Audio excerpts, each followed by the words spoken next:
साथियों नमस्कार। उम्मीद करता हूँ आप सभी शानदार होंगे। तो साथियों, आपने कार्ल मार्क्स का थ्योरी ज़रूर पढ़ा होगा। उन्होंने उस टाइम ये बात लिखा था कि एक टाइम आएगा जिसमें मिडिल क्लास को और लोअर मिडिल क्लास को दबा दिया जाएगा, समझे। और ये बात जो है आज के डेट में सत्य होता हुआ नज़र आता है। भले ही उस टाइम जो है उनके बातों से, उनके थ्योरी से लोग जो है कहा करते थे कि अरे पागल है, ऐसा नहीं हो सकता है, समझे। तो उनके थ्योरी को जो है गलत ठहरा दिया गया था।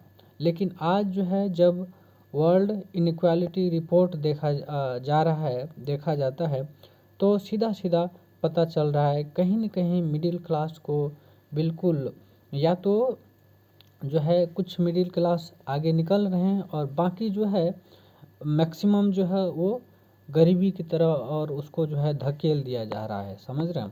तो ये चीज़ें आप इसका जो इकोनॉमिक डिस्ट्रीब्यूशंस है, ठीक है, उसके बेसिस पर आप जज भी कर सकते हैं कि क्या सिचुएशन है मिडिल क्लास और लोअर मिडिल क्लास की, ठीक है।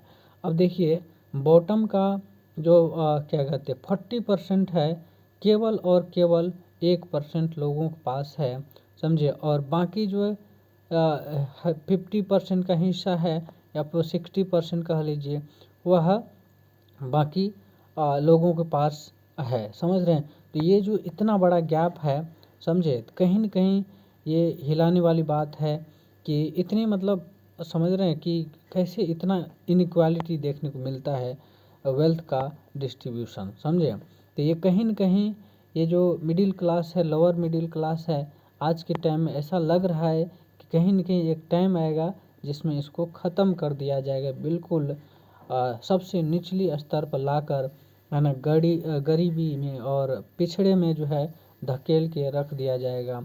तो कहीं न कहीं इसको कुचलने का और इस टाइप से जो है काम किया जा रहा है। तो ठीक है, तो इसके लिए जो है होना क्या चाहिए, तो होना ये चाहिए, तो ऐसा स्ट्रिक्ट पॉलिसी लागू करो जिसमें कि कम से कम जो वेल्थ है उसकी डिस्ट्रीब्यूशंस एटलीस्ट इतना नहीं होना चाहिए कि मैक्सिमम धन जो है 1% लोगों के पास चला जाए और बाकी 99% लोग जो है बाकी धन पर जो है राज करे, समझे।